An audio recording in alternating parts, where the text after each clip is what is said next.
you're listening to Foreplay Radio Sex Therapy with sex therapist Laurie Watson and author of Wanting Sex Again, and my co-host Dr. Adam Matthews, couples therapist. And today we're going to talk about honeymoons, and all the excitement of June is upon us, Adam. It's wedding season, isn't it? Wedding season. All right. So exciting. So going into your honeymoon, there are lots of expectations about sex. Right. And I think there's lots of things that couples can do, even if they've been sleeping together and been sexual for a very long time or even lived together, that the honeymoon is a new beginning, and there's a lot of weight put on what happens on the honeymoon night and during the honeymoon.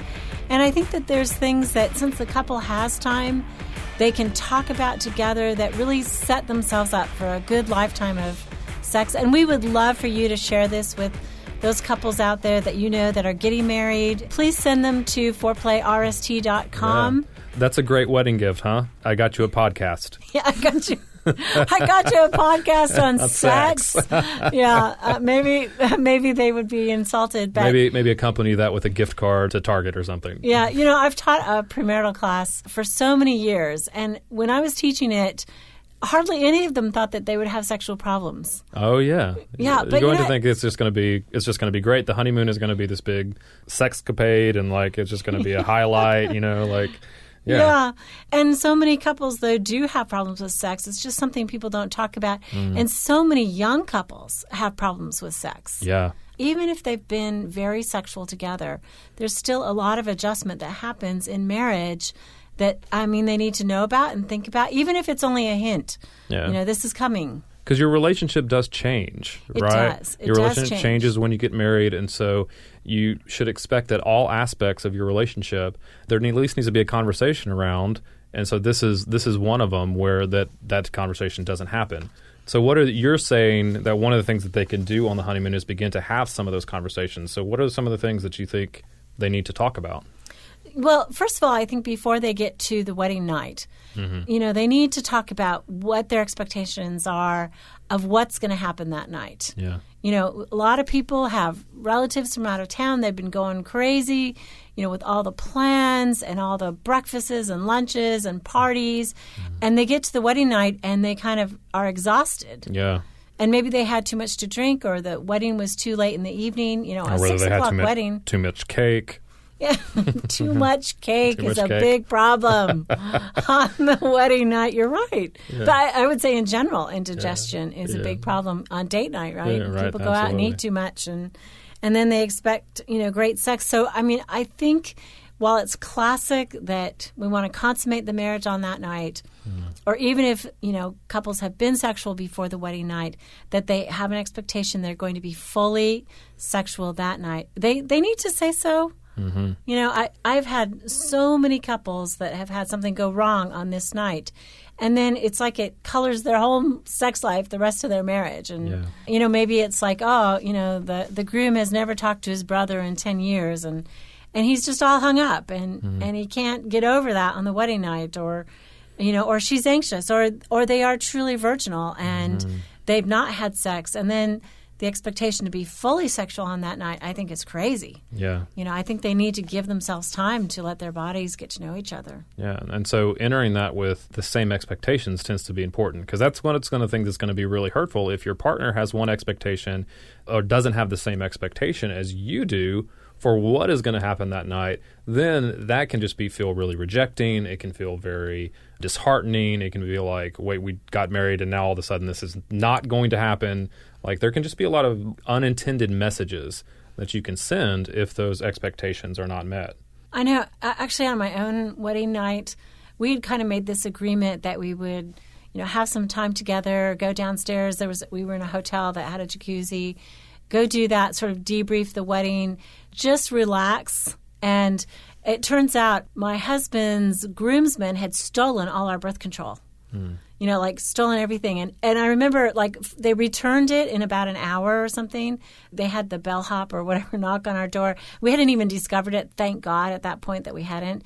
But then I had this really weird feeling of, all the groomsmen pawing through my, trousseau, which, was, honeymoon clothes. And it was just like this weird, like, ew, they've looked through my luggage and seen all this stuff. It was really weird. And so it put you in this weird place. Yeah, but thankfully we had kind of set aside and told each other, let's go downstairs first. We knew we were going to be exhausted. We knew we were going to be debriefing. And I think that was the smartest thing we could have ever done. That's good. But I think definitely sharing what you're going to do that first night, super important. And I think that couples need to think about how and who is going to initiate. I mean, I think our culture says the man's going to initiate. I mean, don't you think that? I think it's the predominant narrative. Yeah, I think that's the expectation. But that may not be the expectation that you have as a couple, or even the desire you have as a couple may change. Right. And I see so many male patients who their sexual narrative is of being asked. Like they think that's the sexiest thing. Yeah. And they're married to a woman who is never going to ask. Yeah. Because her, like you said, her cultural narrative, what she grew up thinking, and maybe what is more intuitive to her is to not initiate. And so they're kind of at a standstill. I mean, it can be the other way around, too. A man who asks, and of course the woman says no. But, I mean, I think that there's a problem, and they should talk about this. Just when it's still fresh and still neutral. Yeah. Before they have any bad patterns set up. I was just about to say, before there's baggage that gets brought into the relationship because they've been hurt doing those things, having that conversation to say, who's going to initiate? Who's going to kind of put their best foot forward?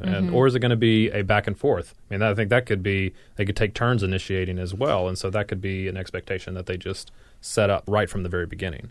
Yeah, and I would say that expectation, Adam, in general is going to fail. Oh, okay. Just because, I think men have so much more testosterone flowing through their bodies that they feel the push, for sex in a way that the woman doesn't necessarily feel. And so I kind of think that capitalizing on that biology, if he can, and her realizing that she may have more receptive desire, which means she actually gets turned on by being the object of his desire. Sure. Oftentimes. Okay. I think that everybody wants to feel desired, so she needs to initiate some of the time. But I think if men can kind of accept, look, I was gifted biologically with all this great stuff. Yeah. And I mean, I know the expectation in modern marriages is turn-taking, but I think it's like destined to fail. Really? Okay. That's interesting.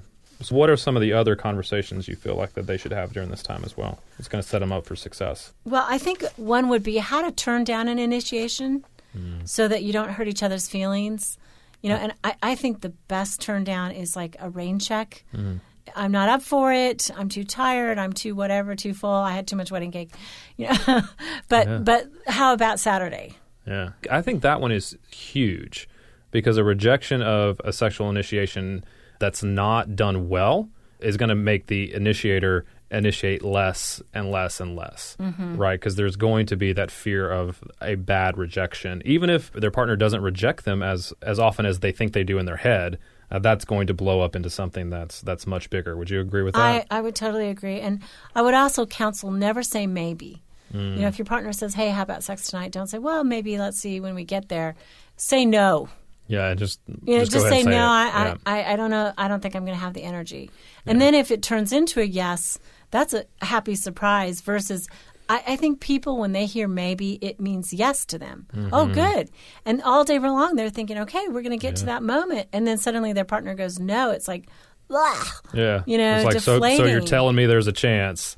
Right. And then that chance gets taken away from me. Gets taken away. Yeah. That sucks. Yeah. And I think the person who makes the rain check is responsible for calling the rain check. So if they said, hey, how about Saturday? On Saturday, they need to remember that and bring it back up. So it seems like that one, too, it almost gives permission for there to be rejection in the relationship and be done in a good way. Like there's permission for somebody, if somebody doesn't want to have sex, to be able to say no, which I think is key as well. Because then there's just an expectation that's normal. Yeah, because we can't possibly always feel sexual at the same time. Yeah, I think couples expect that, though, because they usually come into the marriage having, this really highly sexual time, either in the beginning of the marriage or before they get married. And it seems like they're constantly in sync with each other. But I think that has to do more with the newness, with their thrill, and somewhat with their romantic feelings about each other that are highly idealized. Yeah, absolutely. And then they start to see the real self, and that impacts things. And but I think another thing they could do that would be fun is just when they're on their honeymoon away from their home is kind of make a list. Okay, where do we want to have sex? Where are we going to christen? Are we going to christen every room? And that's the fun conversation, right? That's the fun conversation. They should be having those fun conversations. So yeah, where all it's going to take place. It's breaking in the new digs, right? Right, exactly. It's breaking it in, right? Well, let's come back with some other thoughts. This is Foreplay Radio Sex Therapy with your host, Laurie Watson, and my co-host, Dr. Adam Matthews. We'll be right back.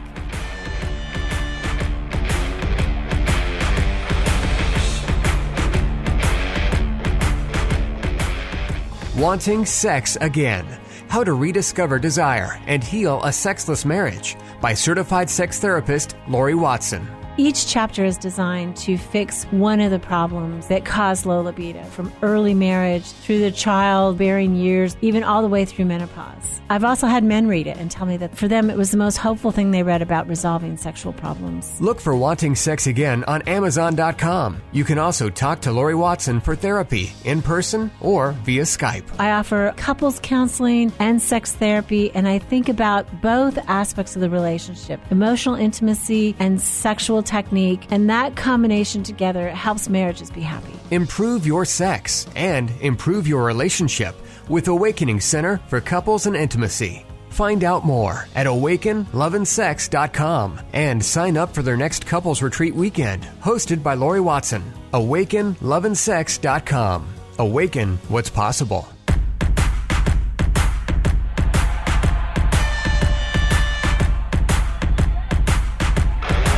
Okay, we're back with Foreplay Radio Sex Therapy and Laurie Watson, sex therapist, and Dr. Adam Matthews, couples therapist.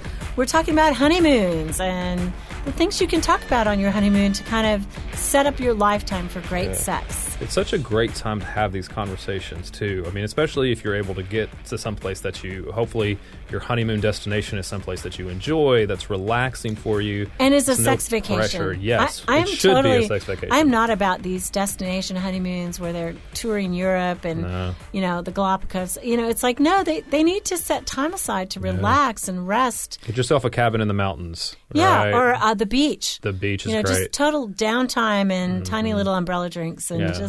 It's not the time to be a tourist and to do all kinds of activities, right? I think it's time to be a couple and, have a ton of sex and enjoy that. Yeah. I think we were talking about some of these conversations, topics that they could have. And I think one of the ones that you've mentioned that I really like that I don't think most people talk about is having a conversation about how you want your master bedroom space to be and to feel. Oh, yeah. Like, this seems such a, when you start to talk about it, it seems like a no-brainer, but I don't know that many people do. Well, and you just moved, right, Adam? So I did. I just moved. Is the master bedroom all set up yet? Absolutely not. There are stuff There's boxes everywhere. There's stuff everywhere. I can find nothing. So it is nothing like the space that we want it to be at all. Oh, shoot. So there's no space that we can't find towels. So my gosh. So I won't go into the details of what that means, but we can't find towels right now. Yeah, and a lot of couples are actually moving in together after their wedding, and they're trying to put away all their gifts and get all those thank you notes out and open all the gifts, and there's a lot of stress when you come back from that honeymoon. Yeah, but I think the master bedroom, to your point, is the master bedroom should be set aside to look like a hotel room. I really don't think couples should have TVs or desks in their bedroom, and that's not the place to do the laundry. Oh, yeah. It definitely, you should walk in and feel at peace. Yeah, it should be an inviting space, right? It should be. A space where you want to be. If it's going to be the place that the majority of your sexual encounters occur, that you want it to be a place that you want to be in. Right. Right. And where it looks like, a place that is tranquil and peaceful instead of a train wreck or whatever, definitely make your bed every morning, everybody. You don't want to be clearing laundry off the bed to be able to get to it. Don't. And I think when the children come, it's so easy and tempting to crowd the room with child cues. But I think especially for women, it's hard for us to be sexual and to be mothers. And so get rid of the children's pictures in the bedroom, I say. Don't That's interesting. do that in the hallway or the living room or something else, but not the bedroom, because you want to have a different role there. You want it to be maybe the wedding picture. You want it to be a protected space. Right. Yeah. A sacred space. Absolutely. I think that's good. I think the other one that you've mentioned, I'm interested to hear more thoughts about, is the shared erotic language. Like, how are you going to talk about sex? What are going to kind of be your languaging around it? That just feels so needed in relationships, that gives you an avenue to begin to, I think we talk all the time, right? I think both of us are proponents of, you need to be having conversations, ongoing conversations about sex. You need to not be scared to talk about it. So having a shared language about how you're going to talk about it seems to be the first step in moving in that direction, right? Right. And I think, couples often come to it, maybe one with the vernacular and the other with more scientific terms, or, they say down under, and they don't even name their genitals. And then we're asking them, okay, be explicit. Oh, yeah. Be explicit about how you want him to touch you. And she's like, touch me down under. What does that mean then? No. What is their type? One of the conflicts that I've seen is couples where maybe the man says, I just want her to talk dirty. And she thinks dirty is something that she doesn't want to go there. It means something to her. And many times it really just means explicit. Yeah. He wants her to talk really, truly, intimately about her experience in it. It's not that he necessarily wants her to drop the F-bomb. He may not mind that. But it's that he wants her to talk about her body parts, his body parts, and actively and intimately tell him what he needs to do. That's what he's really saying when he says, I want her to talk dirty. Yeah. Breaking that down, okay, is it this kind of word or is it that kind of word? Yeah, that tears down a lot of barriers to me. Like, I think, if couples could do that when marriage is starting, when we're talking about on the honeymoon, if they can have that conversation, that seems to really be a way to tear down a lot of barriers and to do a lot of preventative work for sexual complications later on. Yeah, actually, I have a resource for them, too, on awakenloveandsex.com. That's my website, awakenloveandsex.com. And they can find under the resource section this comparative language chart, slang, scientific, romantic, fun, playful, and dirty. And then it kind of compares all the terms. And I often have couples cross off things that are totally unacceptable to them, circle and highlight things like maybe they have a style that they really like. Yeah. And that prevents a lot of misunderstanding because we don't want somebody to be cringing when their partner is talking about it. And we don't want the other person to feel like, they are so stiff and boring. I want to be playful, and they don't ever give me that. Absolutely. I think that's just key. So take advantage of that resource for sure. Other conversations that we've highlighted that are just really important, I think the shared family legacy about sex, right? Yeah. Like this one may be difficult, honestly. And this could take several years to share how your family, thought about sex and the messages you got about sex. But it's so formative, isn't it, in terms of who we are as sexual creatures, where we came from. What our parents' love life was like forms our expectations. Absolutely. Yeah, and those good messages, or bad. Yeah, and we get those messages no matter what. Like somehow those messages are coming through, whether our parents were explicit or whether they never talked about it or somewhere in between. We are getting messages about what sex is supposed to be like. And so being able to have those conversations with your partner, because they're going to be different. Right? They are not, no matter how similar your families were, those legacies are going to be different somehow, some way. And so having those that conversation begins to kind of unpack some of that, right? And what your family gave you and told you about sex is not just the birds and the bees talk. That's right. That's the least of it. That's right. That's a good distinction. Sometimes people say, my family didn't say anything. Okay, well, then your family said a whole lot. Mm-hmm. Your family was silent about this. And what did that communicate to you? What did you grow up feeling about sex? Was it okay to self-stimulate? Was it okay to be sexual? What did your family say it was okay? And when was it okay to be sexual in a relationship? Yeah. And how did you feel about your first sexual experiences? And were you able to talk to your parents about that at all?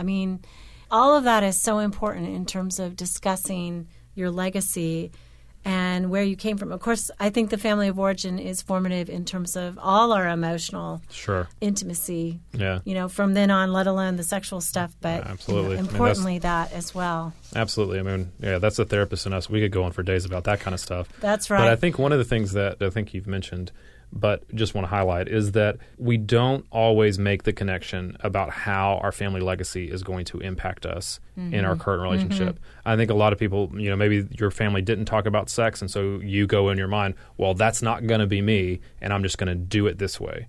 Right. Yeah. And I think that we think we can escape by just purposing. That's good. We don't realize how unconscious and the groove in our head is about what our family gave us. Yeah. And so unpacking that with your partner, I think, is vital. Yeah.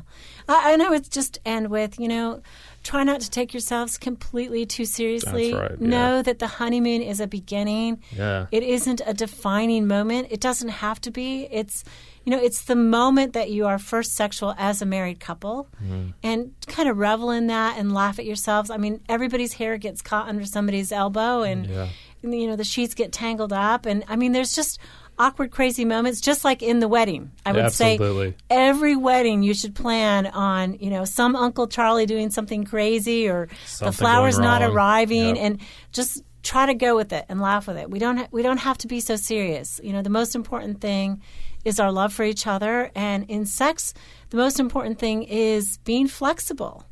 And that laughter is what keeps it loose and keeps it fun. I will say, I think that is one of the big gifts in my own sex life, is my husband and I, we laugh a lot. Yeah, I mean, we laugh good. at ourselves, and every time is really fun. Yeah. I hear so many couples who get out of bed and they're angry at each other because this, that, or the other didn't happen. And to me, it's all good. We did it. That's good. That's a win. Yay. So expect on your sex vacation for something to go wrong, and for to laugh at yourselves and to not take it so seriously. I think that's so good, because this is supposed to be an enjoyable thing, and we build up a lot of expectations for how it's supposed to go.